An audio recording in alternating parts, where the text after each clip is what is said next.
약 20분간 회담한 두 장관은 한국의 중앙일보는 정의연 모태기 굳은 표정에 투샷 거리감만 남긴 한일 20분 회담이라는 제목으로 보도했다. 기사는 G7 외무장관 회의에 참석한 7개 회원국과 한국을 비롯한 초청국 외교장관이 함께 모인 단체 사진에서도 정 장관과 모태기 외무장관 사이의 거리가 느껴졌다고 지적했다. 취임 전 외상값을 심의하는 한국 국회 청문회에서 일본에 대해 지역 평화와 안정을 위해 협력해야 할 동반자라면서도 징용 공모직국 문제에 대해 일본이 완고한 입장을 버리지 못하고 있다는 반응을 보였다.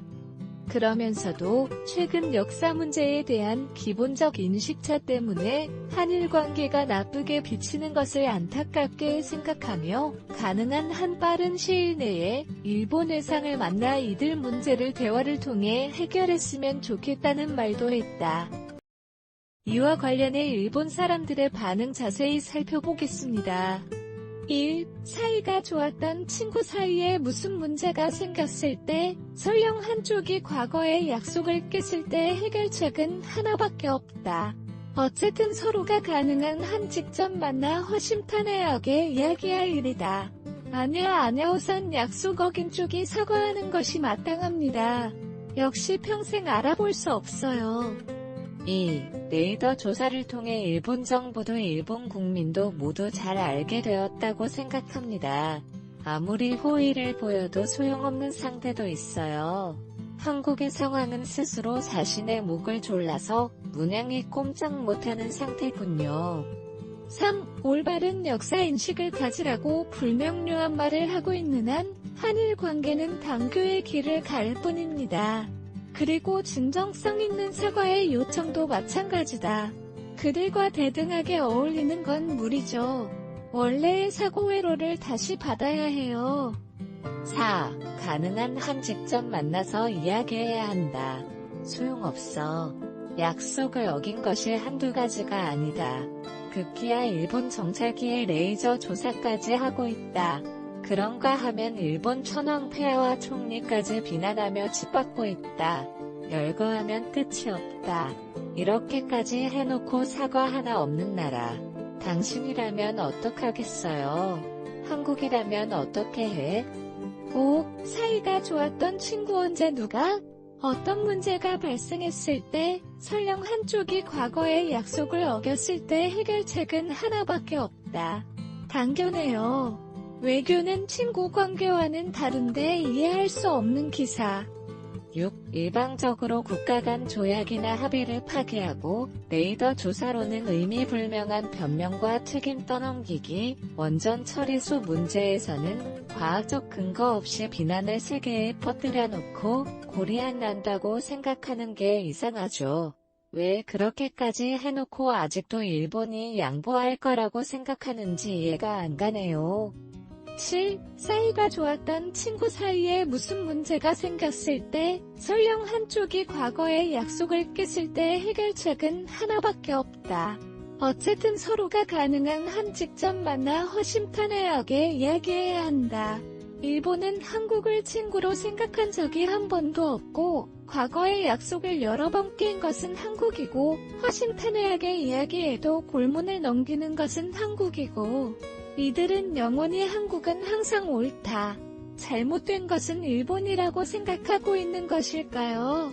이러니 신뢰받지 못하는 나라가 되는 거야. 제1교포까지 싫어지고 싶지 않지만 요즘엔 한국에 혈육이 있는 사람이 다시는 일본에 오지 않았으면 좋겠고 살지 않았으면 좋겠다는 생각을 갖게 됐다. 8. 국가 간의 합의도 이행하지 않는 나라와는 대화할수록 소용이 없어요. 약속해도 지켜지지 않는 것은 의미를 행하지 않기 때문입니다. 지금까지의 약속을 이행하고 대화를 나눠요. 9. 한국 외교부 장관은 평소 일본을 욕하는 것 같으니 일본 외무상을 만나서 잘 될 리가 없다. 우리의 인식으로는 화가 나는 상대라도 국가를 위해서라면 평소에는 결코 욕설이나 험담은 삼가는 것이 상식이지만 10. 서로 이야기하고 결정한 것을 한쪽이 지키지 않는 것이니까 애초에 서로 이야기하는 의미가 없는 단지 그것뿐인 이야기인 거죠. 이웃나라라고 해서 별로 사이좋게 지낼 의무도 책임은 없습니다. 인사만 하고 무심한 관계가 있어도 되는 거지 보통은 왜 필요 이상의 사귐을 강요하는 걸까? 11. 모태기 외상으로서도 만나서 잠깐 이야기를 한다고 해서 뭔가 달라질 거라고 생각하진 않잖아요. 그냥 면전에서 위안부, 징용, 모집기공, 재판에서의 이상 판결을 어떻게 해라 압류재산을 현금화하면 가만두지 않는다. 후쿠시마 제1원전의 처리수를 오염수라고 떠벌리지 마라. 라고 말하고 싶었던 것뿐이 아닐까? 그 이외의 것을 한국과 이야기할 필요는 없고. 12. 사이 좋았던 친구 사이 한 일은 친구가 아닙니다. 친구가 아니라고 제일 먼저 말한 쪽은 한국 쪽이에요. 오히려 믿다 적이라고 공공연히 말하잖아요. 설령 한쪽이 과거에 약속을 깼을 때 해결책은 하나밖에 없다. 어쨌든 서로가 가능한 한 직접 만나 허심탄회하게 대화를 나누는 것이다. 과거 약속을 어긴 것은 한국 측인 것을 이해하지 못하는 것 같습니다. 사과도 없고 반성도 없다. 허심탄회 이전의 문제입니다. 13. 조약 체결 사항보다 조금이라도 더 많이 차지하려는 한국에 대해 조약 체결 사항을 유지하는 것이 당연하다는 일본. 한국이 100% 나쁘기만 하다. 그 이상도 이하도 아니다. 정권이 바뀌면 다른 사람도 있지만 한국 국민이 증거무용지물인 감정인간뿐이니까 정권이 바뀌어도 마찬가지야.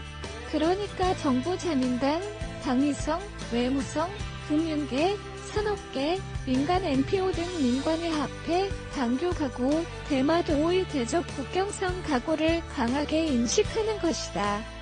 14. 사이가 좋았던 친구가 몇 시기가 있었습니까? 고자질이나 약속 어긴 각종 도발 행위 모두 한국이 하고 있는 일대화할 일 없이 무언가를 합의해도 전혀 무의미함. 15. 경사났네. 일본이 만난 것은 미국의 중개이기도 하지만 결과적으로는 한국의 정체를 G7에 알리는 효과가 있었다. 이렇게 말아보는 과장될지 몰라도 이번 G7은 향후 100년간의 세계 판도를 가늠해볼 수 있는 자리였다고 생각한다. 그런 국제정치의 영광스러운 무대에서 70년 전의 징용 위안부에 집착하는 한국. G7 과의 시차는 170년이다. 한국이 어떻게 평가받았는지는 두말할 나위도 없다. 이를 일본이 노리고 만났다면 어처구니없는 가짜다. 큰 무대에서 창피를 준다는 점에서는 고풍스러운 벼락치기 격이다. 16. 한일 관계에 건전함은 불필요합니다.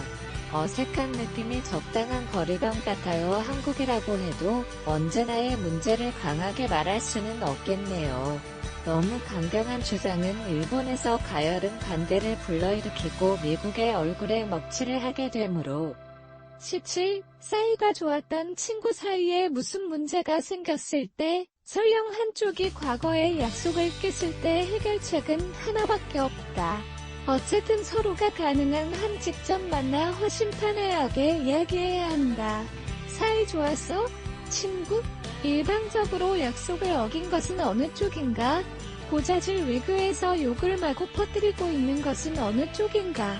의논하기 전에 과거의 행동을 냉정하게 분석하고 의견을 구했으면 한다. 18. 이건 회담이라고 할 수 없네. 그저 입담이다. 불과 20분이라는 것은 통역 시간을 제외하면 7.8분. 서로 하고 싶은 말을 꽤 빨리 했을 것이다. 10분 미만치고는 서서 이야기하는 내용이 짙다.